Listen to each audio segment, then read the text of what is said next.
Mentioned my dad earlier, man. He genuinely, though, as much as he gives me a hard time, he's my absolute hero, right? He's one of the funniest guys ever. He's got that typical Glasgow thing of, like, he's at his absolute funniest when he does not mean to be funny.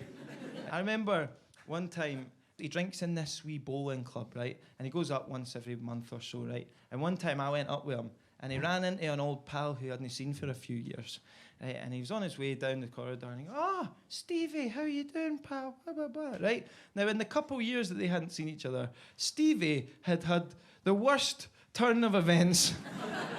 He's like, "Oh, you know, the cancer came back and took my Margaret. Oh.